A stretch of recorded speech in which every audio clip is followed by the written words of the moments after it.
বাবাজিরা, আল্লাহর ভাইরা, এই রোজা রাখা অবস্থায় এমন কিছু আমল আছে যে আমলগুলো করলে রোজা ভেঙে যায়। এক নম্বর, খেলে রোজা নষ্ট হয়, পানি পান করলে রোজা নষ্ট হয়। দু নম্বর হলো ইষ্টি মিলন করলে দিনের বেলা রোজা নষ্ট হয়।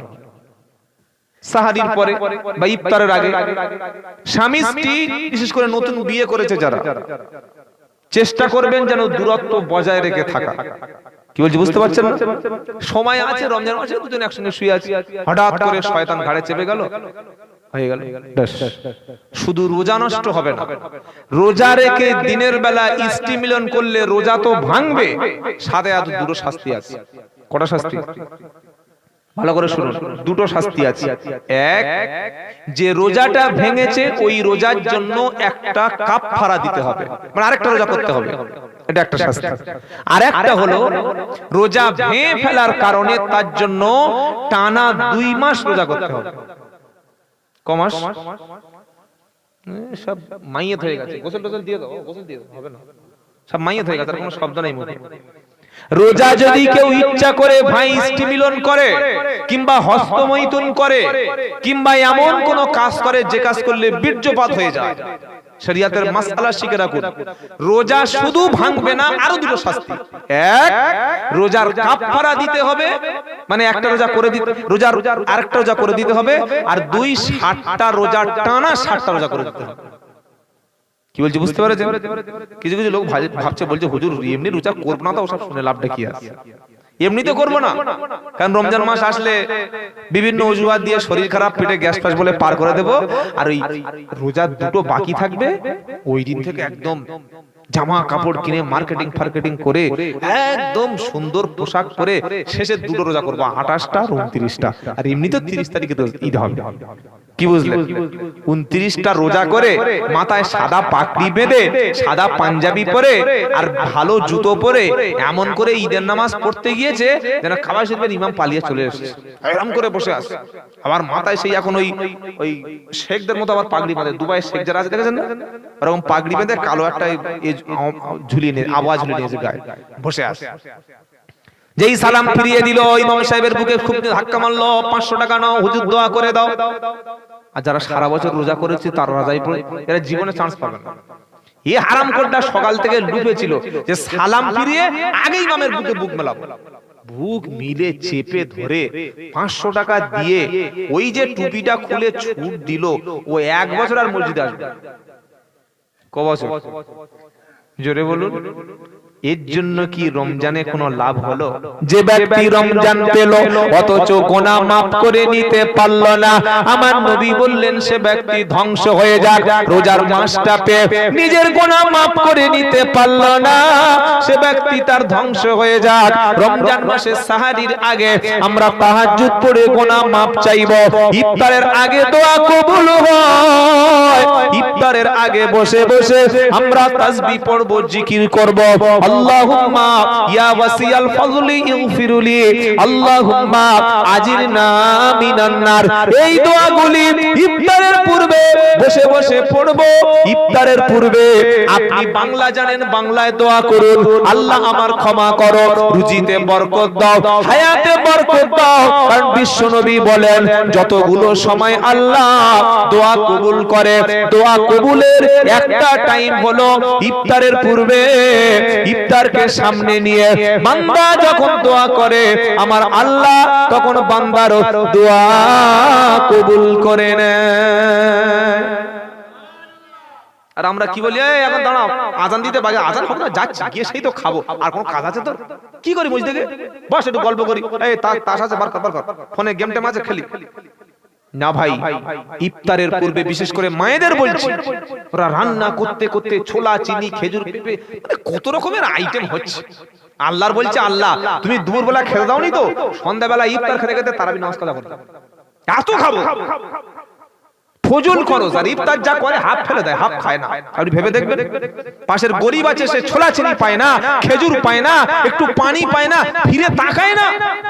রমজান মাসে হাজী সাহেব টাকাওয়ালা, পয়সাওয়ালা, একদম খেজুর, ছোলা, চিনি, পেঁপে, যত রকমের ফল। ওই যেরকম আমাদের হিন্দু ভাইদের পূজা দেওয়ার সময় এক পিস ফল লাগে না, লাগে না? ভালো লাগে না? এক পিস আপেল, আনারস, লেবু, নাশপাতি, ডালিম সব এক পিস করে, আঙ্গুর এক পিস, কলা এক পিস, বেদানা এক পিস, ওই কি বলে নারকেল এক পিস, সব এক পিস, কাঁঠাল এক পিস এনেছে। ঠিক ইফতারের সময় পুরো ফলটা খাঞ্জা সাজিয়ে সামনে নিয়ে চুপচাপ বসে আছে, কোনটা আগে খাবো, খেজুরটা না পেঁপেটা? উফ, পেঁপেটা যা লাল হয়েছে, তরমুজটা আরো লাল, কোনটা খাবো? এই জাহান্নামে যাওয়া আযাব থেকে বাঁচার ইচ্ছা আছে? ওই সময় কি মনে হলো না, রব্বানা সারা বছর হারাম খেয়েছি, সারা বছর মিথ্যা বলেছি, অপারের ক্ষতি করেছি, যে তুই ইফতারের পূর্বে দোয়া আল্লাহ কবুল করে, আমি তো ইফতারকে সামনে নিয়ে আল্লাহর কাছে দোয়া করব। আমার নবী বলেন রোজাদারের জন্য দুইটি আনন্দ, একটা হলো ইফতারের সময়, আর একটা হলো আল্লাহর সঙ্গে যেদিন দেখা হবে। রোজাদারের জন্য দুটি আনন্দ। প্রথম আনন্দ হলো ইফতার সারা দিন রোজা করে আজান যখন হয়ে গেল, মুখে খেজুর দিয়ে যখন বিসমিল্লাহ বলে পানি দিয়ে ইফতার করলো, ওই সময় মনে একটা তৃপ্তি আসে। 5টা বেজে 48, 5টা বেজে 42-এ ইফতার শুরু হবে। 10 সেকেন্ড আগ পর্যন্ত বান্দা ইফতার হাতে নিয়ে খাচ্ছে না। আমার আল্লাহ বলে বান্দা, এই বান্দাগুলিকে দেখো, এরা কিসের জন্য ইফতার করছে না, কেন খাচ্ছে না? তারা কি আল্লাহকে দেখেছে? ফেরেশতারা বলে আল্লাহ, ওরা তো আপনাকে দেখে নাই, না দেখে ভয় করে জাহান্নামের আযাবের ভয় নির্দিষ্ট টাইম পর্যন্ত খাচ্ছে না। আমার আল্লাহ বলে বান্দা, যারা না দেখে ভয় করেছে আর আমার হুকুম যারা পালন করেছে, আমি আল্লাহ আমাকে না দেখে ভয় করা ব্যক্তিদের সব গুনাহগুলো ক্ষমা করে দিলাম। বললেন না দেখে ভয় করলে ক্ষমা, এটা কোথায় লেখা আছে? ইন্নাল্লাযীনা ইয়াখশাউনা রাব্বাহুম বিল গায়বি লাহুম মাগফিরাতু ওয়া আজরুন কাবীর। 29 পারা 2য় পৃষ্ঠায় একদম ঠিক উপর থেকে লাইন, দুটো লাইন নিচে সূরা মুলকে আল্লাহ পাক শোনাচ্ছে, ইন্নাল্লাযীনা ইয়াখশাউনা রাব্বাহুম বিল গায়বি লাহুম মাগফিরাতু ওয়া আজরুন কাবীর। নিশ্চয়ই যারা আমি আল্লাহ আমাকে না দেখে ভয় করেছে, তাদের জন্য রয়েছে ক্ষমা, আর তাদের জন্য রয়েছে বিশাল বড় পুরস্কার। জোরে হবে না সুবহানাল্লাহ? আল্লাহকে না দেখে ভয় করলে এবার কি আছে? সূরা রহমানটা খুলুন। ওয়ালিমান খাফা মাকাম রাব্বিহি জান্নাতান ফাবিআইহি আলাই রাব্বিকুমা তুকাদ্দিবান। সুবহানাল্লাহ বলবেন না? আবার শুনেন কি সুন্দর কথা আল্লাহ বলছে, ওয়ালিমান খাফা মাকাম রাব্বিহি কি জান্নাতান ফাবিআইহি আলাই রাব্বিকুমা তুকাদ্দিবান। যে ব্যক্তি আমি আল্লাহ আমাকে ভয় করেছে, তার জন্য রয়েছে দুটো জান্নাত। সুবহানাল্লাহ বলেন। জান্নাতের ডবল উদ্যান তার জন্য রেখেছি। সুবহানাল্লাহ বলতে মন চায় না?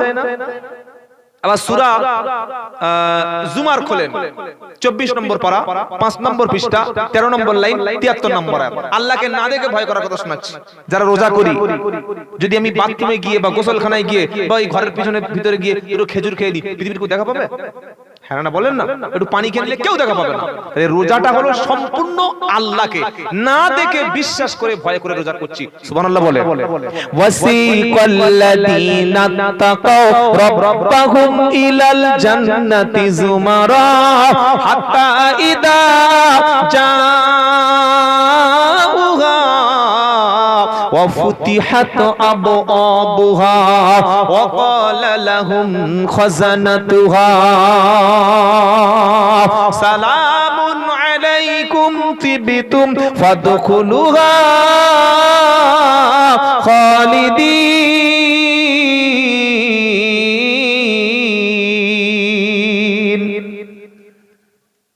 সুবহানাল্লাহ বলার একটা মন চায়, না না হবে না, জোর করে কবুল টবুল বললে কেউ কবুল করে?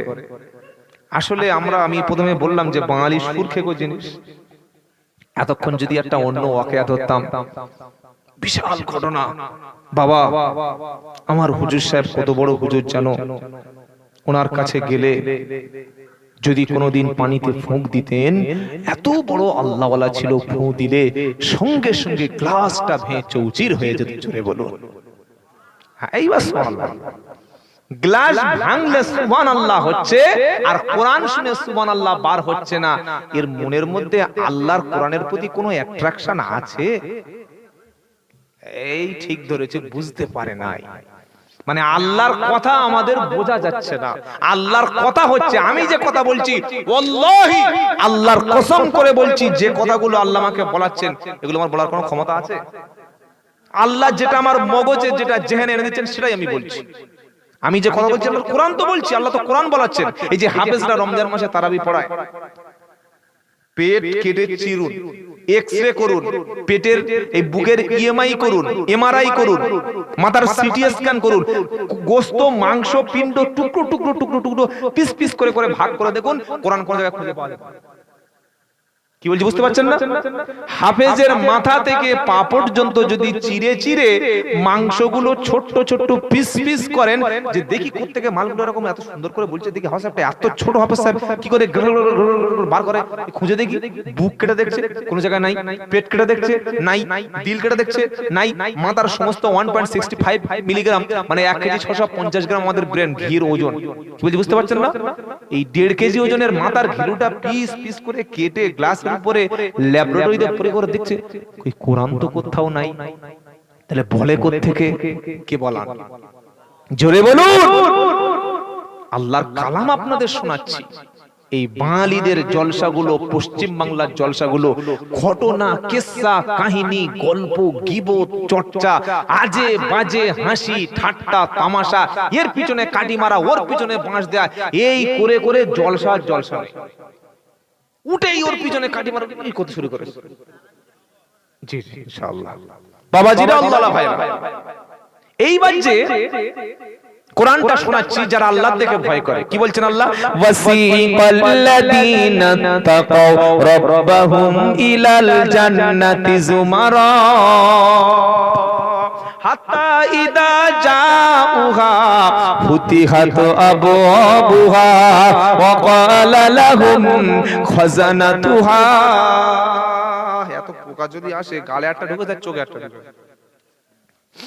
আলাম ইয়াতিকুম খাযানাতুহা সালামুন আলাইকুম তিবতুম ফাদখুলুহা খালিদিন। দুনিয়াতে আল্লাহর থেকে যারা ভয় করেছিল, সাহরি থেকে ইফতার পর্যন্ত খেলো না, পানি পান করলো না, শুধু না খেয়ে পানি না পান করে রোজা হয় না, সাথে সাথে হারাম উপার্জন, মিথ্যা বলা, গীবত করা, চুগলখুরি, ফরজ নামাজ, সুন্নত নামাজ, বেতের নামাজ, তারাবির নামাজ, যে কোনো নামাজে রুকু থেকে উঠে দাঁড়িয়ে খাড়া হয়ে সুবহানাল্লাহ বলতে যতক্ষণ সময় লাগে অতক্ষণ দাঁড়িয়ে থাকা। জোরে বলুন। আরেক জায়গায় ওয়াজিব, সিজদা দিলাম সুবহানা রাব্বিয়াল আ'লা। সুবহানা রাব্বিয়াল আলা, আলাও তো চাল দোকানদার। আরে বাবা, এই জন্য মসজিদে ইমাম সাহেবের কাছে একটু কোরআন শিখতে হয়। এগুলো একদিন জলসায় বসে সল্লুওয়ালা বলে উঠে চলে গেলে শেখা যায় না।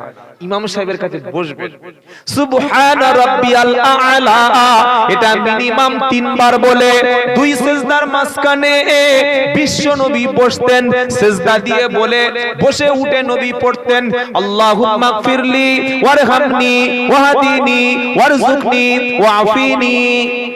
এই দোয়াটা মনে হচ্ছে সবে 2025 এ আবিষ্কার হয়েছে, তাই না? নাকি প্রথম থেকে তো আমরা পড়ি কোন দিন সময় কই সোনা বেরানা সোনা বেরানা সোনা বেরানা আল্লাহু আকবার আল্লাহু আকবার সোনা বেরানা সোনা আল্লাহু আকবার আল্লাহু আকবার। নামাজ পড়ছে নাকি পাকি ধান খাচ্ছে, ঠিক করতে পারছে না। আর এর জন্য দায়ী ওই মসজিদের কিছু পাকা পাকা মাল। ও হুজুর আজ দেরি করছো কেন? বাড়িতে ভাত খাবো না? তোমার তো বউ নেই, তুমি তো শুয়ে পড়বে, আমাদের তো বাড়ি বউ সংসার আছে, তাড়াতাড়ি চালাও। 20 রাকাত তারাবি পড়ছে 17 মিনিটে শেষ। বললে আলহামদুলিল্লাহ, জানটা ঠান্ডা হয়ে গেছে। কবরে গেলে বাঁশ ভিজিয়ে ফিরবে। এই তারাবি কবুল হবে না। দুই সিজদার মাঝখানে সুবহানাল্লাহ পরিমাণ বসে থাকা ওয়াজিব, রুকু থেকে উঠে দাঁড়িয়ে সুবহানাল্লাহ পরিমাণ দাঁড়ানো ওয়াজিব। ওয়াজিব তরক হলো সাহু সিজদা দিতে হবে। সাহু সিজদা দিলে না নামাজ নষ্ট হয়ে গেল। কত তারাবি পড়বে পড়ো। এবার বলুন তো, তারাবির সময় রুকু থেকে উঠে দাঁড়িয়ে কি সময় দেওয়া হয়? দুই সিজদার মাঝখানে সোজা করে ইমাম সাহেবকে, ইমাম সাহেব হয়তো বসবে বলে নিয়ত করছে, পিছন থেকে বসবি না চল এমন করছে, ইমাম সাহেব ভয়তে সিজদা চলে গেছে। এটা নামাজ না। আল্লাহর নবীর স্ত্রী আম্মা জান আয়েশা রাদিয়াল্লাহু তাআলা আনহা তিনি বলছেন, বিশ্ব নবী নামাজে দাঁড়িয়ে আছে, সূরা বাকারা তেলাওয়াত করতে শুরু করলো, 2.5 থেকে 3 ঘন্টা গেল, আর একটা সূরা ধরলো। এইভাবে বিশ্ব নবীর রাতের নামাজটা 3 থেকে 4 ঘন্টা সময় লাগতো। এই নামাজের নাম হলো কিয়ামুল লাইল। নবী এইভাবে রাতের বেলা রমজানে তারাবি পড়তেন। আল্লাহর নবী নামাজ পড়তে পড়তে কদম মোবারকগুলো ফুলে যেত। সাহাবারা প্রশ্ন করেছেন, বিশ্ব নবী আপনি তো আল্লাহ তাআলা আপনার আগের এবং পরের জীবনের সমস্ত অপরাধগুলি maaf করে দিয়েছেন, তারপরে এত বেশি নামাজ পড়েন কেন? আমার নবী বলেন, ও সাহাবারা, আল্লাহ তাআলা আমাকে যে ক্ষমা করে দিয়েছেন তার শুকরিয়া অনুযায়ী আমি বিশ্ব নবী এমন নামাজ পড়ি। জোরে হবে না? ইমাম যদি তাড়াহুড়ো করে, ইমামকে সিগন্যাল দেবেন, হুজুর চলবে না, এ 5G গতিতে বন্দে ভারত এক্সপ্রেস চলবে না, হয় ভালো করে পড়ুন আর তা না হলে অন্য ইমাম দেখে নেব। বলতে পারবেন তো? বলছে বন্দে ভারত চাই। হুজুরের দোষ দিয়ে লাভ আছে? আমরা খেজুররা কি করি? বাবাজিরা, আল্লাহ আল্লাহ ভাইরা, আমি তো নামাজ পড়তে এসেছি না, আর 10 মিনিট লাগবে। তো আমার নামাজটা যদি কবুল না হয়, ওরকম পড়ার চাইতে বাড়িতে শুয়ে থাকা লাভ। কি বলছি বুঝতে পারছেন না? পড়বো, ভালো করে পড়বো, 2 রাকাত পড়বো, কেন 100 রাকাত পড়ে হুড়ুহুড়ি করতে হবে? আপনি তারাবি পড়তে এসেছেন, 9:40 শেষ হচ্ছে, 9:50 হবে, 10 মিনিট দেরি হবে। 10 মিনিট নামাজে দাঁড়ালে আপনি কি, আপনার সব ক্ষতি হয়ে যাবে? রমজান মাসের নামাজে আল্লাহ তাআলা বিশ্বে মুসলমানদের জন্য 30 পারা কোরআন 30 দিনে হাফেজের পিছনে শোনার সৌভাগ্য করে দিয়েছেন। বলুন সুবহানাল্লাহ। এই সুযোগ আর জীবনে পাবেন না। রমজান চলে গেলে এই সুযোগ পাবেন না কোরআন শোনা। তাই যোগ্য হাফেজ রেখে তারাবি পড়বেন। আর একেবারে সম্ভব না হলেও ইমাম যদি তারাবি পড়ে, তিনি সূরা পড়লেও যেন থেমে থেমে আস্তে আস্তে করে সহিভাবে পড়ে, এটা যেন প্রত্যেকের মাথায় থাকে। কথা মনে থাকবে ইনশাআল্লাহ। তাড়াহুড়া করে নামাজ হবে না। নবী রাতে বেলা ঘুমাচ্ছেন, জিবরাইল এসেছেন, এসে কি বলছে, ইয়া আইয়ুহাল মুযাম্মিল কুমিল লাইলা ইল্লা ক্বালিলা নিসফাহু আও ইনকুস মিনহু ক্বালিলা আও জিদ আলাইহি ওয়া রাত্তিলিল কুরআনা তারতিলা। 29 পারা সূরা মুজাম্মিলের 1 থেকে 4 নম্বর আয়াতে জিবরাইল এসে নবীকে ডাকছেন, ইয়া আইয়ুহাল মুজাম্মিল। জোরে বলুন না সুবহানাল্লাহ, জোরে বলবেন না সুবহানাল্লাহ। গোটা কোরআনুল কারীমের মধ্যে আল্লাহ বিশ্ব নবীকে কখনো ইয়া মুহাম্মদ এমন শব্দ একবারে বলে নাই। হে আমার নবী, ইয়া নবী, ইয়া মুহাম্মদ, ইয়া আহমদ এমন শব্দ আল্লাহ নবীকে বলে নাই। আল্লাহ যখন তার পেয়ারা নবীকে যখন ডেকেছে, সম্মানের সঙ্গে বিশ্ব নবীকে ডেকেছে। জোরে বলুন। বললে হুজুর কি কি শব্দ দিয়ে ডেকেছে? আল্লাহ নবীকে আল্লাহ ডাকছেন, ইয়াসিন ওয়াল কুরআনিল হাকীম ইন্নাকা লামিনাল মুরসালিন আলা সিরাতিন মুস্তাকিম তানজিলাল আজিজির রহিম। এখানে বিশ্ব নবীকে আল্লাহ হে আমার প্রিয় ইয়াসিন বলে ডাক দিয়েছে। আবার চলুন সূরা তাহা বলে একটা সূরা আছে না, ওখানে আল্লাহ নবী ডাক দিচ্ছে, তাহা মা আনজালনা আলাইকাল কুরআনা লিতাশকা। অনেক মুফাসসিরিন কেরামেরা আল্লাহর নবীকে আল্লাহ এই বিশেষণে তিনি ডাক দিয়েছেন, জোরে বলুন সুবহানাল্লাহ। আবার নবীকে ডাকছে কি বলে, হে মুহাম্মদ, ইয়া নবী, হে হাবিব, এরকম শব্দ নয়। কি বলছেন, ইয়া আইয়ুহাল মুদাসসির কুম ফাআদির ওয়া রাব্বাকা ফাকাব্বির ওয়া সিয়াবাকা ফাতাহহির। এ আমার চাদর মুড়ি দিয়ে শুয়ে থাকা ব্যক্তি, আপনি উঠে পড়ুন, মানুষকে সাবধান করুন, এই নামে আল্লাহ ডেকেছে। আর যে সূরা থেকে আলোচনা করছিলাম, এখানে বিশ্ব নবীকে কি বলে ডাকছে, ইয়া আইয়ুহাল মুযাম্মিল কুমিল লাইলা ইল্লা কলিলা নিসফাহু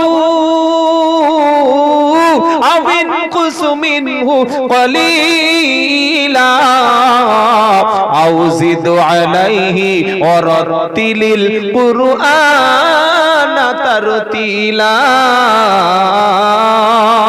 সুবহানাল্লাহ বলেন। আবার নবীকে ডাক দিচ্ছে, কি বলছে, ইয়া আইয়ুহান নাবিয়্যু হাসবুকাল্লাহ। ইয়া আমার প্রিয় নবী, আইয়ুহান নবী বলে আল্লাহ ডাক দিয়েছেন। সুবহানাল্লাহ পড়েন। এখানে সূরা মুজাম্মিলে কি বলছে, ইয়া আইয়ুহাল মুজাম্মিল, ও চাদরওয়ালা, ও আমার চাদর মুড়ি দিয়ে ঢাকা ব্যক্তি, উঠে পড়ুন রাতের বেলা। রাতের বেলা উঠে আপনি আল্লাহর জন্য দাঁড়িয়ে যান, রাতের অর্ধেক অংশ দাঁড়িয়ে যান, অথবা তার চাইতে কিছু কম অংশ, অথবা তার চাইতে কিছু বেশি অংশ রাতের বেলা দাঁড়িয়ে দাঁড়িয়ে আল্লাহর জন্য নামাজ পড়তুন। পড়ুন। রমজান মাস শরীফ যখন শুরু হতো, বিশ্বনবী মুহাম্মদ সাল্লাল্লাহু আলাইহি সাল্লাম তারাবির নামাজ পড়ে দ্রুত ঘুমিয়ে যেতেন। রাত যখন একটু গভীর হতো, বিশ্বনবী তখন তারাবিতে কিয়ামুল লাইলের নামাজ পড়তে পড়তে সাহারীর সময় হয়ে যেত। আর বিশ্বনবী সবচাইতে দেরি করে সাহারি করতেন, কারণ দেরি করে সাহারি করা সুন্নাত। দেরি মানে আবার আজান হচ্ছে আর ওই তখন গালে পানি দিচ্ছে, এটা নয়। কি মেয়েরা কি করে, আজান হচ্ছে, আল্লাহু আকবার, আল্লাহু আকবার, শাশুড়ি বলছে, ও মেয়ে বললে কি, বোন বলছে, এক গ্লাস পানি দাও। লো মা, তোমার কালা হয়ে গেছে, আজান হচ্ছে মসজিদে। বললে আরে সবে আমাদের মসজিদ হচ্ছে, এখন তো ওই পাড়ায় হয়নি, টাইম হয়ে গেছে। দেখছে খেয়েছে, আর একটু দু পিস গোশ আছে, আর একটু ওই ঝোল আছে, আর ভাত এখন মেশানো আছে। খাবে না, খাবে না, খাবে না, বলে দাঁড়াও, আজান দিতে দিতে, আজান দিতে দিতে, কি পাকা মাল, একবার চিন্তা কর, আজান দিতে দিতে হয়ে যাবে।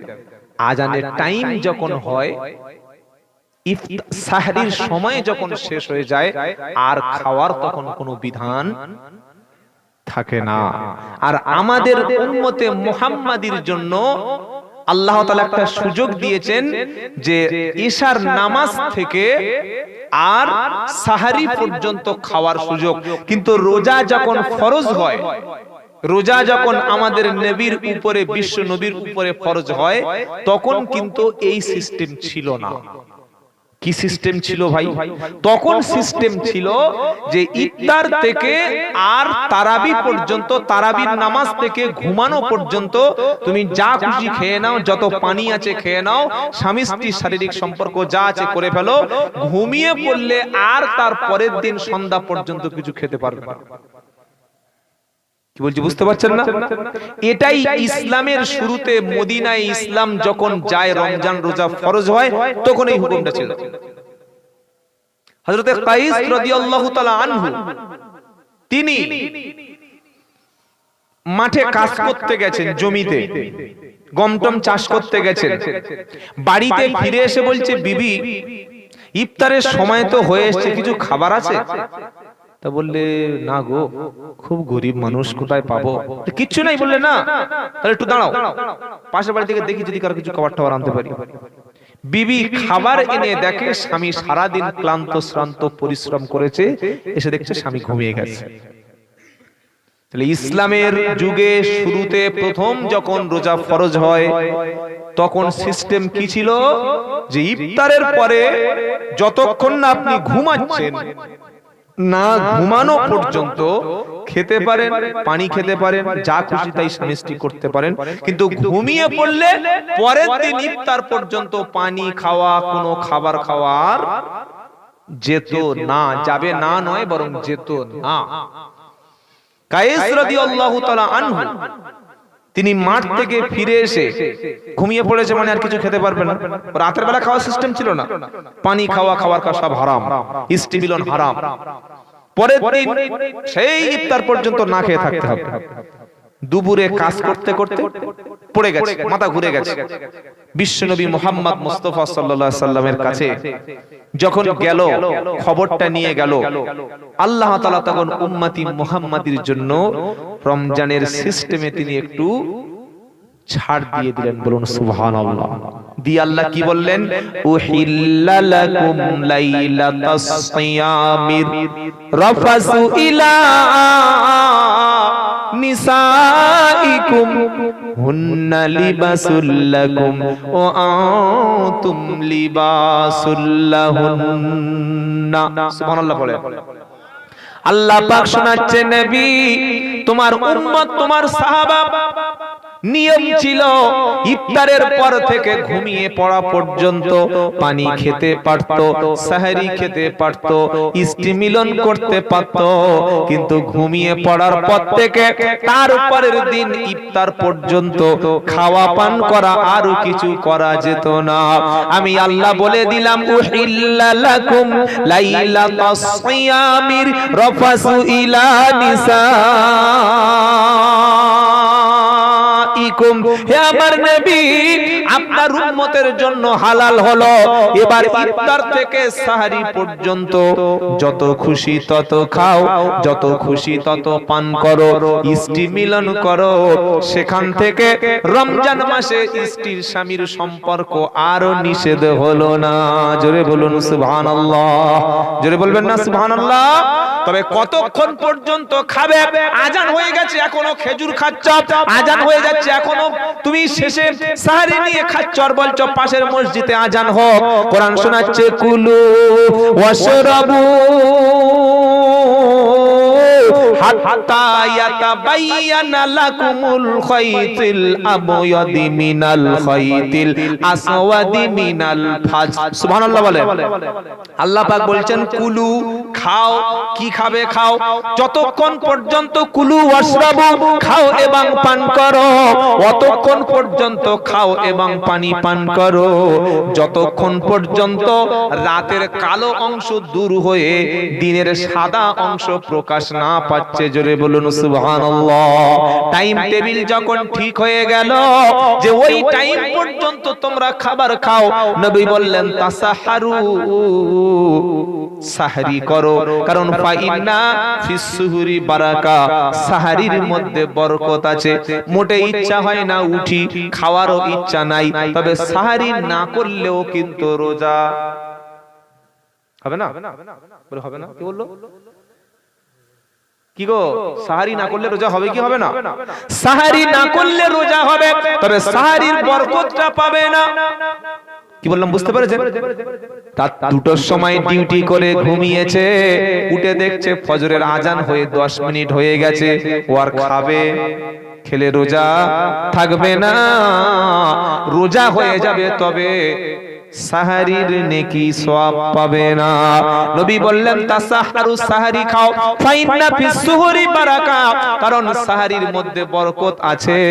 কিছুই যদি ক্ষুধা না থাকে, নিয়ত করে অন্তত তুমি পানি একটু খেয়ে নাও। সুবহানাল্লাহ বলে। মনে থাকবে ইনশাআল্লাহ? মনে থাকে জানো, সাহারি করবেন। শেষ টাইমে বিশ্বনবী সাহারি করতেন। সুবহানাল্লাহ। তাহলে আল্লাহর নবীর রাতের আমল অধিকাংশ রাতে তিনি দাঁড়িয়ে দাঁড়িয়ে কি করতেন? দাঁড়িয়ে নামাজ পড়তেন। আমরা যারা যুবক আছি, বৃদ্ধদের কথা ছেড়ে দিলাম, অনেকে দাঁড়াতে পারেন না। যুবক যারা আছি, রমজানে সাহারির আগে উঠে অন্তত 2 রাকাত নামাজ পড়বো। বলুন ইনশাআল্লাহ। বলুন ইনশাআল্লাহ। আল্লাহ তৌফিক দান করুক সকলে। জোরে বলুন আল্লাহুম্মা আমিন।